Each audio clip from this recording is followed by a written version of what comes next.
السلام علیکم ناظرین، پروگرام ویژن بائی راجہ عاطف ذوالفقار کے ساتھ آپ کی خدمت میں حاضر. ناظرین، حکومت جو ہے وہ محدود ہوتی جا رہی ہے، پر اے میاں نہیں مندہ.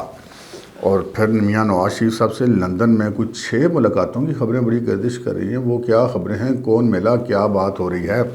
اور پھر ایک خورشید شاہ فارمولہ بھی مارکیٹ میں گردش کر رہا ہے. وہ کیا فارمولہ ہے؟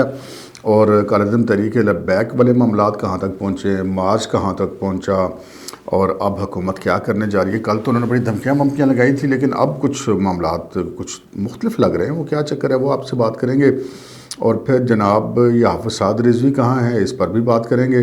مگر اس سے پہلے کہ ہم اپنے پروگرام کو آگے بڑھائیں، آپ سے گزارش ہے کہ اگر ابھی تک آپ نے ہمارے چینل سبسکرائب نہیں کیا تو پلیز کر لیجئے، اور ساتھ ہی بیل آئیکن بھی دبا دیجئے تاکہ جو ہی ہمارا کوئی پروگرام اپلوڈ ہوتا ہے تو اس کا نوٹیفیکیشن فوری طور پر آپ کو موصول ہو سکے.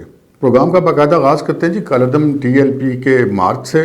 کالعدم ٹی ایل پی کا مارچ 12 ربیع الاول کے بعد جمعہ کی نماز کے بعد جو ہے وہاں لاہور سے نکلا تھا، اور اس کے بعد وہ مرید کے میں روکا. حکومت نے مذاکرات کیے، ان سے وقت لیا منگل تک کا، اور پھر وہ وقت بھی ختم ہو گیا. اور حکومت نے جو اس وقت کے دوران کچھ اعلانات کیے کہ جی ہمارے معاملات طے پا گئے ہیں اور روڈ خالی ہو جائے گا، لیکن بعد میں پتہ چلا کہ جی معاملات طے نہیں پائے تھے، بلکہ معاملات طے کرنے کے لیے وقت مانگا گیا تھا. بہرحال جب وزیر اعظم سعودی عرب سے واپس آئے تو حکومت نے یہ ڈنکے کی چوٹ پر یہ اعلان کر دیا کہ جی بالکل ہم ان کو کوئی رعایت نہیں دیں گے، اور ان سے آہنی ہاتھوں سے نپٹیں گے، اور ان سے عسکریت پسند تنظیموں کی طرح ڈیل کریں گے. اور جو بھی تھا وہ آپ نے سنا، ہم نے بھی سنا. لیکن ہوا یہ کہ مارچ پہ جب دوبارہ شروع ہوا تو حکومت پنجاب نے اپنی تمام فورس کا بھرپور استعمال کیا. اس فورس کے استعمال کے نتیجے میں اس حوالے سے کوئی شک نہیں ہے کہ دونوں طرف سے سینکڑوں لوگ جو ہیں وہ زخمی ہوئے ہیں، پولیس کے بھی اور مارچ کے شرکاء کی بھی. البتہ جو جاں بحق ہونے والی کی تعداد ہے وہ پنجاب پولیس جو ہے وہ 3 بتا رہی تھی کل، اور آج سنا ہے ایک اور زخمی فوت ہو گیا. تو ہم یہ کہہ سکتے ہیں کہ 4 افراد جو ہیں پنجاب پولیس کے شہید ہو چکے ہیں. دوسری طرف جانی نقصان کالعدم تحریک لبیک پاکستان کا کتنا ہوا اس حوالے سے کوئی مصدقہ اطلاعات نہیں ہیں، لیکن اطلاعات یہ ہیں کہ وہاں پہ بھی خاصا نقصان ہوا ہے جانی، اور دونوں طرف پاکستانی ہیں، دونوں طرف کلمہ گو ہیں. لیکن بہرحال اب معاملہ جو ہے وہ اس سے آگے بڑھ چکا ہے. حکومت نے جو ہے وہ پنجاب حکومت کی ہم کہہ سکتے ہیں کہ ناکامی کو تسلیم کرتے ہوئے وہاں پہ 60 دن کے لیے رینجرز تعینات کر دی ہے. ناظرین، رینجرز کا اگر ریکارڈ اٹھا کے دیکھیں تو آپ کو پتہ ہے کہ جب رینجرز آ جاتی ہے تو پھر رینجرز اپنی مرضی سے کام کرتی ہے. پھر وہ حکومت کی ریکارڈ یہ کہتا ہے کہ نہیں سنتی. بظاہر تو رینجرز جو ہے وزارت داخلہ کے ماتحت ہوتی ہے، لیکن ہم نے میاں نواز شریف صاحب کے دور میں دیکھا کہ احسن اقبال صاحب وزیر داخلہ تھا، اور اسی رینجرز نے اپنے ہی وزیر داخلہ کو عدالت میں داخل ہونے سے روک دیا تھا. تو رینجرز کی جو کمان ہے وہ پاک فوج کے سرونگ افسران کے پاس ہوتی ہے. اور ہم نے دیکھا کہ اسلام آباد میں ایک بار رینجرز آئی تھی، آج میرا خیال ہے کتنے ہی سال ہو گئے، مڑ کے واپس نہیں گئی. سندھ میں رینجرز آئی تھی، وہیں پر موجود ہے. تو اب پنجاب میں پہلی بار رینجرز کو بلایا گیا، 60 دن کے لیے کہا گیا. لیکن ہوتا یہ ہے کہ ہر 60 دن کے بعد وہ پھر بار بار سمری جاتی رہتی ہے اور ان کی موجودگی ایکسٹینڈ ہوتی رہتی ہے. بلکہ بیچ میں سے کئی دفعہ حکومتیں اور انتظامیہ بھول بھی جاتی ہیں کئی مہینے، لیکن وہ رینجرز وہیں پہ موجود رہتی ہے اور اپنا کام کرتی رہتی ہے. سو رینجرز بلا لیے جی. رینجرز بلانے سے بالکل اس حوالے سے کوئی مجھے کم از کم کوئی ابہام نہیں ہے کہ جب حکومت کی ریٹ ختم ہو جاتی ہے تو پھر رینجرز کو بلایا جاتا ہے. سو حکومت کی ریٹ جو ہے وہاں پہ پنجاب میں اس وقت تو دکھائی کہیں نہیں دے رہی، جس کے بعد رینجرز وہاں پر آ گئی ہے. اور دوسری طرف ناظرین، حکومت کی ریٹ جو ہے وہ لمحہ بلمحہ ہمیں کم ہوتی ہوئی یا محدود ہوتی ہوئی نظر آ رہی ہے. جو مظاہرین آگے بڑھتے آ رہے ہیں، حکومت کی ریٹ جو ہے وہ خندقوں کے پیچھے اور فورسز کے پیچھے اور رینجرز کے پیچھے چھپتی ہوئی، محدود ہوتی ہوئی، آہستہ آہستہ گھٹتی ہوئی دکھائی دے رہی ہے. وہ امریکہ والے تو بڑے ستم ظریف ہیں نا، تو وہ تو پہلے ہی کہتے ہیں کہ وزیر اعظم صاحب جو ہیں وہ ان کی حیثیت میئر اسلام آباد سے زیادہ کی نہیں ہے. لیکن عملاً ہم دیکھیں تو یہاں پنڈی اسلام آباد میں بھی ہر طرف آپ کو کنٹینرز اور رستے محدود نظر آتے ہیں. پنجاب میں ویسے بھی ریٹ ختم ہوگی، رینجرز کو طلب کر لیا گیا. تو اب خندقیں کھود کر جو ہے وہ مظاہرین کو صرف روکا جا رہا ہے. حالانکہ مظاہرین ابھی تک بظاہر کوئی ایسی چیز نہیں ہے جس میں ہم یہ کہہ سکیں کہ وہ کوئی حکومت گرانا چاہتے ہیں، کیونکہ ان کو تو اپنے مطالبات ہیں، حکومت گرانے سے ان کا تعلق نہیں ہے. لیکن بہرحال حکومت جو ہے وہ یہاں پر بہت زیادہ ہمیں جسے کہتے ہیں انڈرمائن ہوتی ہوئی دکھائی دے رہی ہے، اور اس کے ریٹ بھی انڈرمائن ہوتی ہوئی دکھائی دے رہی ہے. اسی حوالے سے ابھی کچھ دیر پہلے یہ خبر آئی ہے کہ جناب ہمارے وزیر اعظم صاحب نے اس جو مارچ ہے اس کے حوالے سے قومی سلامتی کمیٹی کا اجلاس طلب کر لیا. بندہ حیران ہو جاتا ہے یار کہ قومی سلامتی کمیٹی کا اجلاس کا اور انڈیا سے جنگ لگ گئی ہے، کیا ہو گیا ہے؟ تو بہرحال اس حکومت سے آپ کچھ بھی توقع کر سکتے ہیں، کیونکہ یہ وہ بہت کچھ ایسا کرتے ہیں جو کہ حکومتیں نہیں کیا کرتی۔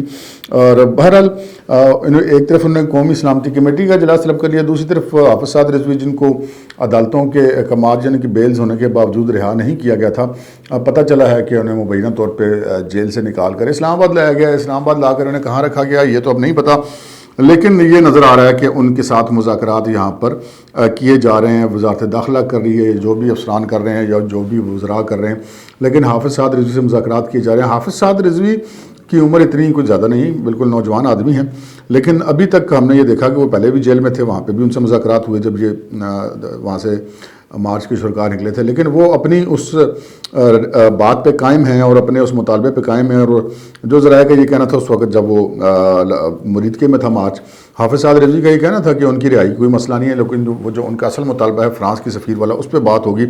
دوسری طرف چونکہ جو مارچ کے قیادت ہے، جو کہ ٹی ایل پی کی حافظ سعد رضوی صاحب کے بعد کی جو قیادت ہے، ان کا یہ کہنا ہے کہ وہ کسی قسم کا حافظ سعد رضوی کی ٹیلی فونک گفتگو یا ایون ویڈیو پیغام پر بھی یقین نہیں کریں گے۔ ہاں، اگر حافظ سعد رضوی خود آ کے لا کر ان کو دھرنے میں ان سے کوئی اناؤنسمنٹ کروائی جائے تو وہ یقیناً ان کے امیر ہے، وہ اس کو آن کریں، کیونکہ وہ جانتے ہیں کہ حافظ سعد رضوی تو حراست میں ہیں، تو دوران حراست کوئی میسج کروانا یا ایون ویڈیو بنوا کے بھجوا دینا حکومتوں کے لیے کوئی ایشو نہیں ہوا کرتا۔ لہٰذا وہ یہ چاہتے ہیں کہ جو بھی اناؤنسمنٹ وہ حافظ سعد رضوی خود آ کر کریں۔ اب وہ ان کو کیسے لایا جائے گا یا نہیں لایا جائے گا؟ کل کا جو معاملہ تھا، فواد چوہدری صاحب نے جو سچی بات ہے انہوں نے ہمیں بھی ساتھ ہی ڈرا دیا، جنہوں نے میڈیا کو بھی بڑی جناب وہ چڑھائی کر دی کہ جناب غلط خبریں نہ دیں۔ ہم کوئی غلط خبر نہیں دے رہے، لیکن انہوں نے یہ ضرور کلیم کیا کہ 27 کلاشنکوف بردار جو ہیں وہ سادوکی کے مقام پر مظاہرین میں شامل ہو گئے ہیں۔ بہرحال وہ چونکہ وزیر اطلاعات و نشریات ہیں تو ہمارے پاس کوئی چارہ نہیں ان کی بات یقین کرنے کے علاوہ، لیکن اس سے پہلے جتنی باتیں وزیر داخلہ کی طرف سے کی گئی، ان کی طرف سے کی گئی، وہ درست ثابت نہیں ہوئی۔ تو فیک نیوز والا قانون بیچارے رپورٹ کرنے والوں پر تو وہ لاگو کر دینا چاہتے ہیں، لیکن جو فیک نیوز خود حکومت دیتی ہے اس کے اوپر وہ کوئی قانون لاگو نہیں ہوتا۔ بہرحال اب دیکھنا یہ کہ حافظ سعد رضوی اسلام آباد میں ہیں مبینہ طور پر، اور ان سے بات چیت جاری ہے، اور وہی حکومت جو کہ کل اب سے ٹھیک 24 گھنٹے پہلے یہ اعلان کر رہی تھی کہ ہم کسی طرح کی کوئی بات نہیں کریں گے، انہوں نے حافظ سعد رضوی صاحب سے اور دیگر لوگوں سے کچھ مذاکرات شروع کر رکھے ہیں۔ دیکھیں ان مذاکرات کا کیا نتیجہ نکلتا ہے۔ اب ہم آتے ہیں جناب میاں نواز شریف صاحب کی طرف۔ میاں نواز شریف لندن بیٹھے یہ سارا تماشا دیکھ رہے ہیں جو کچھ ہو رہا ہے۔ پہلے جو D G I S I کے نوٹیفیکیشن کے معاملے پہ جو کچھ اس حکومت نے کیا وہ وہاں پر بیٹھ کے اس کو آبزرو کر رہے تھے، پھر یہ جو اب ٹی ایل پی والے معاملے پر جو کچھ بات چیت ہو رہی ہے اس کو بھی وہ آبزرو کر رہے ہیں۔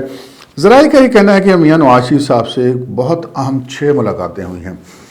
کسی ایک شخصیت کی ملاقات جو کہ مبینہ طور پہ اسٹیبلشمنٹ کی طرف سے بھیجی گئی، اس کی ملاقاتیں جو ہے 5 عدد ہوئیں، اور پھر جو 1-2 دن پہلے نجم سیٹھی صاحب لندن تشریف لے گئے تھے اور ان کے بارے میں یہ کہا گیا تھا کہ جی وہ نواز شریف صاحب سے مل کر کوئی پیغام لے کر گئے ہیں، تو یہ نجم سیٹھی صاحب نے خود کنفرم کر دیا کہ جی ان کی واقعی وہاں لندن میں نواز شریف صاحب سے ملاقات ہوئی ہے۔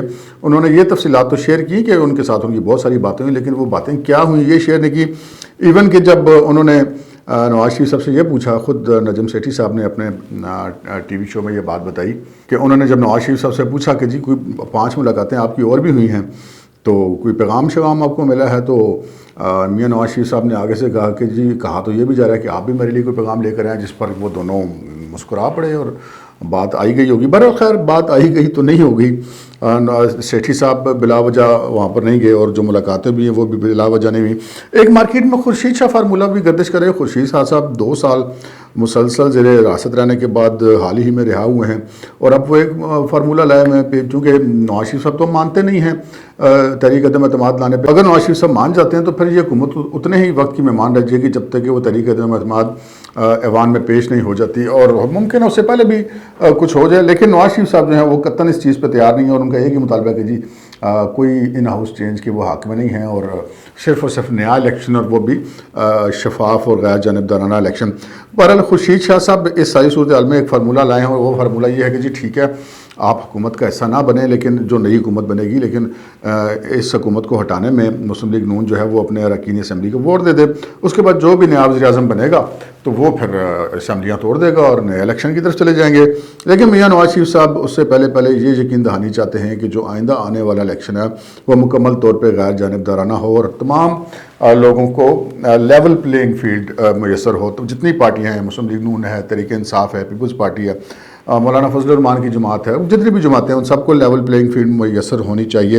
اور یہ جب تک نہیں ان کو کوئی ایسی ضمانت مل جاتی، کوئی ایسی یقین دہانی مل جاتی تو میاں تو پھر نہیں منتا پیا۔ یہاں پر اسلام آباد میں یہی باتیں چل رہی ہیں، جی میاں نہیں منتا، میاں اج مان جا تو یہ حکومت یہ گئی۔ بہرحال اب یہاں پہ سچویشن یہ ہے کہ جی یہ ہم کہہ سکتے ہیں کہ پہلا موقع ہے کہ یہ عمران خان صاحب کی جو حکومت ہے اسٹیبلشمنٹ کی مدد کے بغیر کوئی معاملہ ہینڈل کرنے نکلی ہے، اور وہ معاملہ جو ہے وہ ٹی ایل پی سے مارچ کے شرکاء کو ہینڈل کرنے کا، اور اس میں ابھی تک وہ بری طرح سے ناکام ہوئی ہے۔ اگرچہ وہ جو شیخ رشید صاحب نے ان سے بات کی تھی اور ان سے جو ٹائم لیا تھا اس میں انہوں نے پھر بھی کچھ اسٹیبلشمنٹ کے لوگوں کی مدد لی تھی، لیکن بہرحال اس طرح کی مدد وہ کہتے ہیں کہ مجھ سے پہلی سی محبت میرے محبوب نہ مانگ۔ تو اب وہ جو کام پہلی دفعہ حکومت خود کرنے نکلی ہے تو پھر وہ اس وقت جو سچویشن بنی ہوئی ہے وہ ساری آپ کے سامنے ہے۔ دو چیزوں پر حکومت بڑی مستقل مزاجی سے قائم ہے، وہ فیک نیوز جو کہ شیخ صاحب اور فواد چودھری صاحب کے ذریعے پھیلائی جا رہی ہے اس پر بڑی مستقل مزاجی سے قائم ہے، اور مہنگائی کرنے پہ بڑی مستقل مزاجی سے قائم ہے۔ باقی ہونا کیا ہے، پہلی دفعہ پاکستان کے اندر ہونے والے مظاہروں کے لیے قومی سلامتی کمیٹی کا اجلاس بلا دیا گیا۔ پتہ نہیں، مجھے تو بڑی حیرت ہے جی یہ کیا کرنے جا رہے ہیں۔ بہرحال اب تک کے پروگرام میں اتنا ہی، اجازت دیجیے، اللہ حافظ۔